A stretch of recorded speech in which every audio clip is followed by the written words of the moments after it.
Joplin, Missouri. A historic town, a historic area.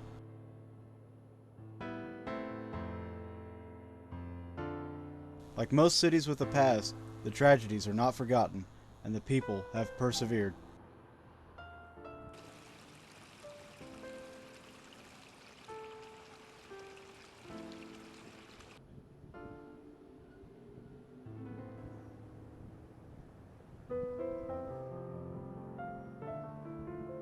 Although it's better known for the spook light, we are always asked if we've ever been to Peace Church Cemetery. Rarely do we conduct outdoor investigations, but this time we wanted to do something that was close to home and something that people still talked about.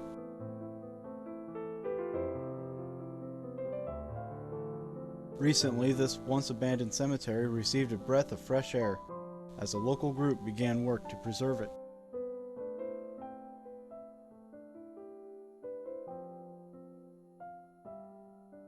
Hi, my name is Josh Shackles. I am with Peace Church Cemetery. We have a foundation here in Joplin that's dedicated to preserving the cemetery and its history. It's really one of the most interesting things in Southwest Missouri, and it's been left abandoned for a long time. Whenever I first got involved with Peace Church, another paranormal group had invited me to come and do a cleanup with them. And so we kind of combined forces, and I brought all of my friends and they brought all of their friends. And we brought all the tools that we could possibly get our hands on. And when we got there, the grass was probably 8 foot tall in most areas, and just as thick as could be. It was full of yucca plants, and so there was no way to maintain the land at all. We came in for our first cleanup in August, and so it was very hot and it was very overgrown.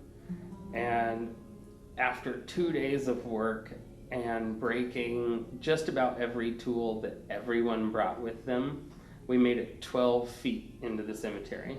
If you talk to locals or read about it online, you'll see it has a reputation of being haunted. Another story you will hear is that of Billy Cook. Okay, so Billy Cook grew up here in Joplin, Missouri. He came from a pretty rough family. His mother died when he was very young, and he was left with his alcoholic father. He was maybe not the best parent because there were several times that DFS stepped in. One time they found all the kids living in a cave. He pretty much spent most of his life growing up at the boys' home over on Comingo. And then occasionally he would get the opportunity to move in with a foster family or an aunt or uncle that cared about him, things like that. After spending time in the Missouri State Penitentiary, Cook was released at the age of 21. He headed west from Missouri, drifting to California, and then eastward again, down into Texas. In December of 1950, he kidnapped an auto mechanic who picked him up hitchhiking and forced the man into the trunk of the car. The man would escape shortly afterward. In Oklahoma, the Mosers picked up Cook, who was once again hitchhiking. Eventually he kidnaps the Mosier family, and they drive all over the Midwest, about 1,700 miles back and forth, up and down, before they finally end up in Joplin. Billy got spooked because he saw a police officer and turned and unloaded his weapon into the back seat. And he actually unloaded his entire clip, reloaded, unloaded again, and then drove from where the murders occurred to a mine shaft near where he had grown up around 3rd and Oliver. He dumped them in the well, and then they weren't found for almost 3 weeks. From there, he made his way to Tulsa and ditched the bloody car just outside of Tulsa and then hitchhiked his way back to California. Cook killed once more during his spree, shooting to death a salesman from Seattle named Robert Dewey and dumping his body in a ditch. He then kidnapped 2 hunters and forced them to drive him across the border into Mexico. There, in a town called Santa Rosal, The local police chief, Louis Parra, and probably recognized Cook, plucked the .32 from his belt and arrested him. A short time later, he was handed over to the FBI. William Cook was sentenced to 300 years in prison after being tried and convicted of the Mosier killings. Later, he would be convicted and sentenced to death in California for the murder of Robert Dewey. On December 12th of 1952, at San Quentin Prison, Cook was executed in the famous prison's gas chamber. He was 23 years old. So the story doesn't end there. His body was taken after that to a funeral home in Comanche, Oklahoma. The owner of the business there offered his family that he would provide Billy with a nice funeral and a nice burial. What actually happened is that 11,000 people paid $1 a piece to come see the body of Billy Cook. And so he did pretty well with it. But it only lasted for about 2 days before the family here in Joplin finally realized what was going on and put a stop to it. So they brought Billy's body by train into the Union Depot and then took him at midnight to Peace Church. So they pulled the hearse down the hill and used the headlights of the hearse to prepare the hole. And they had a police officer, Reverend Dalbo came as the minister. There were several family members there. There was a child that was there. The whole service was actually tape recorded, and a member of the minister's family have that now. And so you can actually hear the child that is now one of the matriarchs of that family. So that's pretty neat. All right, so there's a lot of rumors about the burial of Billy Cook. A lot of people believe that he was buried outside of the cemetery gates. A lot of people believe that he was buried in the Cook family plot here behind me. There's really no way to know for sure. Although the stories surrounding Billy Cook are the most popular, the history of the area tells us more. In our settler days, there was a man named William Tingle that came here. He was one of the first settlers to this area, and he settled his farm very near the Peace Church area. His name was William Tingle, and the government gave him 640 acres of the original land grant right after Missouri had become a state. Of course, the church started the cemetery as a free place for people to be buried. The cemetery was never actually plotted as a cemetery. It was just available space to come and bury anyone that needed a burial.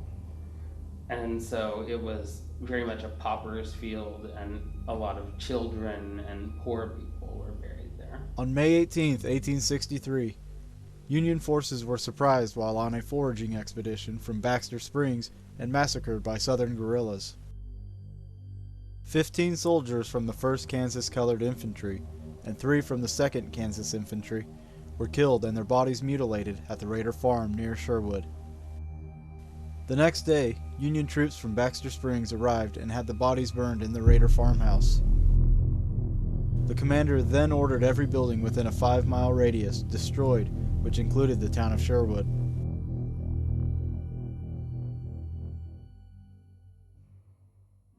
I'm the founder of Absolute Paranormal. We have been investigating haunted locations here in Joplin for almost 4 years. Absolute Paranormal is a great group because they do a lot to help the community. Definitely the cleanup at Peace Church is something that Absolute Paranormal works really hard to maintain. And I'm sure that whenever you go out there tonight, you'll see the results of some of that. To help raise awareness of how interesting our local history is, we do tours through downtown Joplin and through the Murfreesburg Historic District several months out of the year. Those tours will talk about some of the haunted places and the shadier stories and the police officers that have died, and help people to learn that Joplin is actually a Wild West town.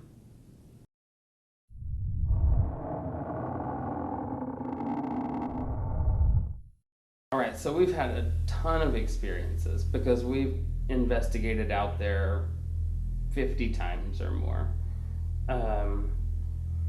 One of our investigators believed that she was being chased by a bear. And then we heard a lot of stories about people having rocks thrown at them. And we had somebody get really dizzy and lightheaded for no reason and just kind of fall over. And so one of our investigators actually got a chance to talk to Barry from GHI, and he said that he thought that maybe there was some type of fae activity happening out there, that there may be some type of fairy circle in the woods surrounding the cemetery, and so that there may be some other activity other than just ghosts happening there. Ghost activity.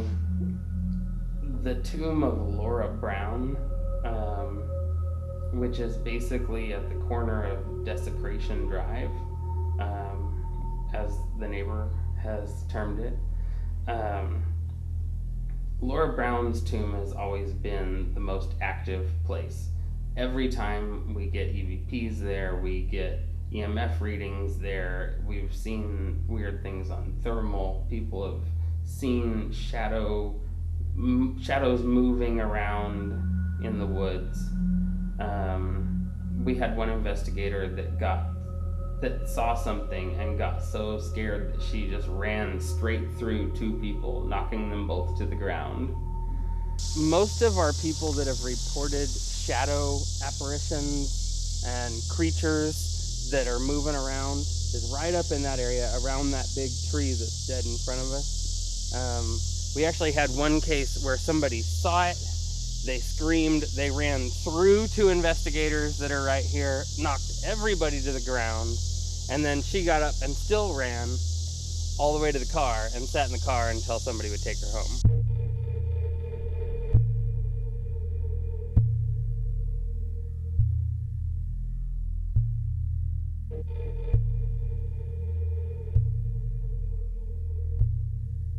So this is the resting place of Laura Brown. This is the spot that we've had more activity happen right here. More EVPs, more EMF spikes, warm spot. Anything that could possibly happen has pretty well happened right here. And so this is definitely an active hot spot. I've seen several people get scratched. But it's hard to count that as evidence because you never know. They're outdoors, they could have got snagged on a branch or something.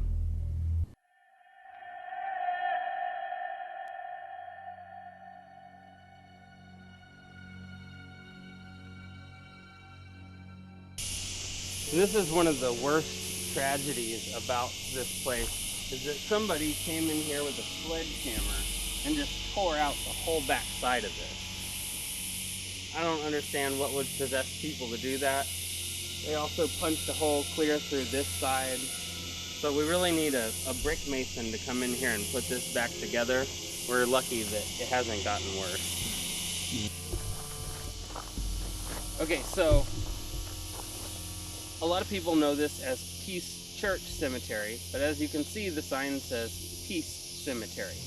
That's because originally there was a church here called Peace. So this was Peace Church's cemetery, not Peace Church Cemetery. And so one of the members of Billy Cook's family actually wanted to help set that record straight because they believed that this was a place that they brought their loved ones to be at peace, not to be a scary place. and they feel like Peace Church associates it as a scary place, and so they wanted to push to have its name return to its original name of Peace Cemetery.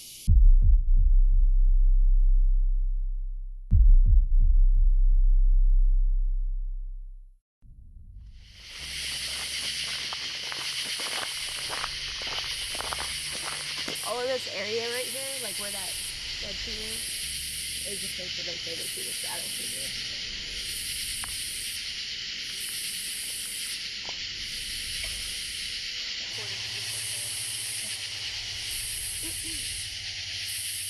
Okay, well, I'm gonna sit here and take a rest, so if you don't want me up here, just give me a little push or something.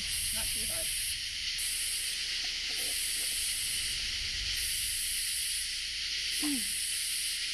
So, if you would like to communicate with us, in Dawn's hand, there is a recorder where you can speak into it, and we might possibly will be able to hear you. In my hand, if you step close to this green light, you can make it turn colors so we know that you're here. If you would, just either step to the recorder or the K2 meter of this green light and come and communicate with us, please.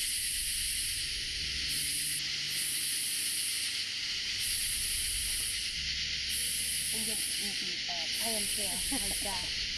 Crazy.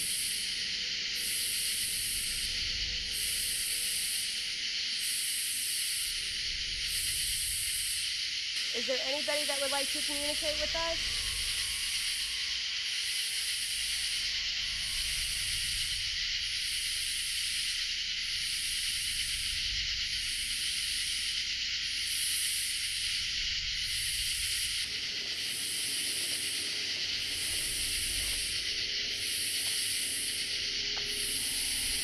Is there anybody out here with us right now?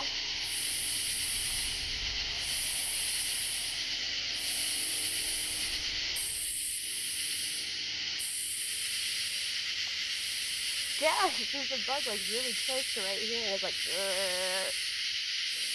can't hear anything past it.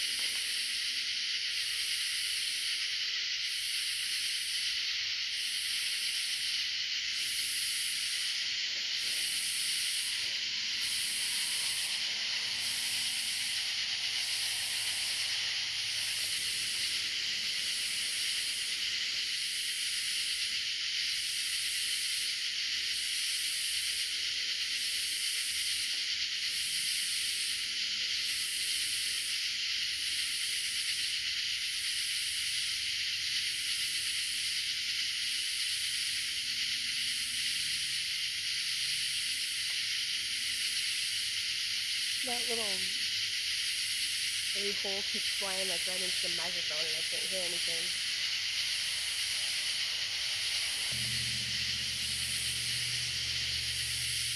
If there's anyone that can hear the sound of my voice, please come towards us.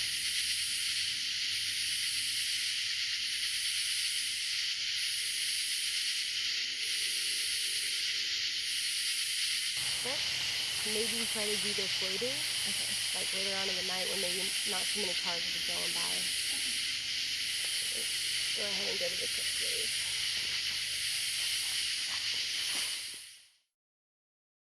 Alright, John and David, we're heading to the Cook family plot.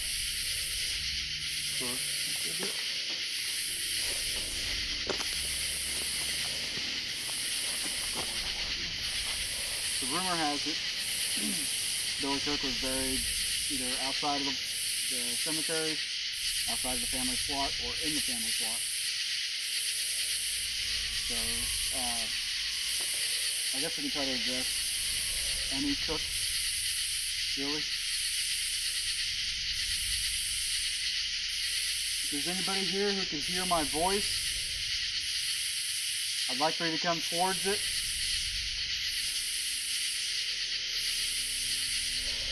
Not here to scare you, not here to hurt you. We just want to talk.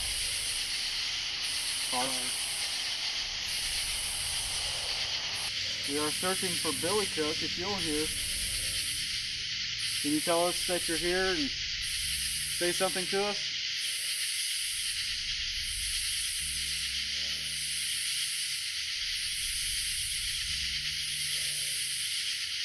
These bugs are gonna kill our audio, Dad.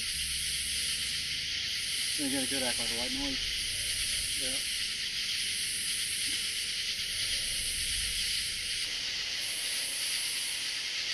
Billy, are you happy with what you've done?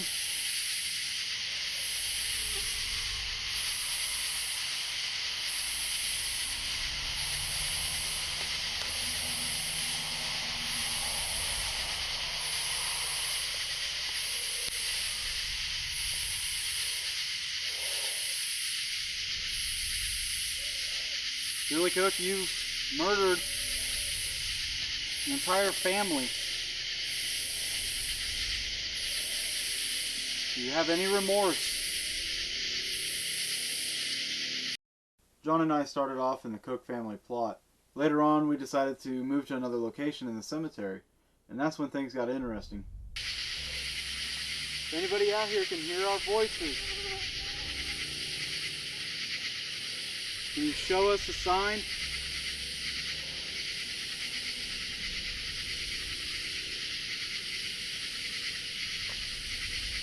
Are there any Union or Confederate soldiers that are buried here among us now? If so, can you tell us your name and what unit you were with? Who's that? Sounds like a cat. It was me. Huh? It was me. I'm feeling sick. You're feeling sick? I'm gonna throw it. Kind of feel like it. Sick?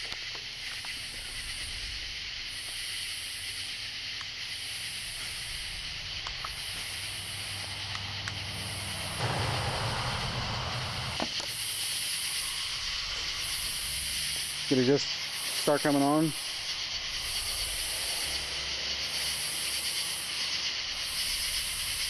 I don't know. I've been in the heat all day. It could just be because my body's exhausted from it. You drink some water? Think that'll help? I have been.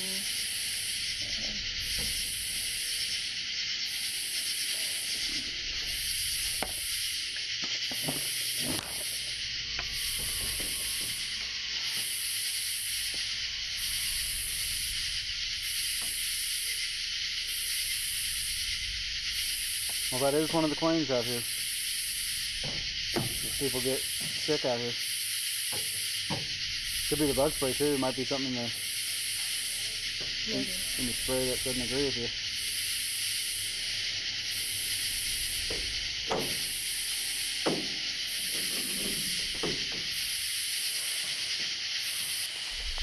Skin's feeling sick. One of the claims out here is people do get sick, and we're just going to leave her at the truck for right now and continue investigating.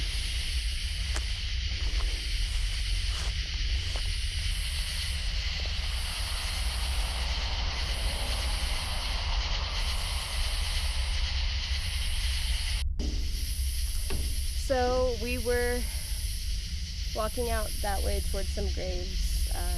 I just started feeling nauseous, like I was going to be physically sick. Is that it? Came up suddenly? Huh? Come up suddenly, or just... We're wrapping up the investigation early tonight because we're getting ate up by bugs. It's hot. Kim's already gotten sick. We just want to look out for everybody's well-being, and maybe next time in the fall we'll be back out here, but for tonight, that's it for us. The day after the investigation, Dawn sent me a picture of some bruises that appeared on her leg. She wasn't sure where she got this or how it got there. In a place time is forgotten, new life is being found. It's one of many places with a haunting history. I initially got involved with Peace Church Cemetery because of the story of Billy Cook and my interest in the paranormal. And so I went out as an investigator to Peace Church. And after a few trips, I definitely knew it was haunted, but more so I knew that it needed to be cared for because there's a lot of history in this place that nobody is doing anything to preserve. And if we don't, it's going to be gone soon.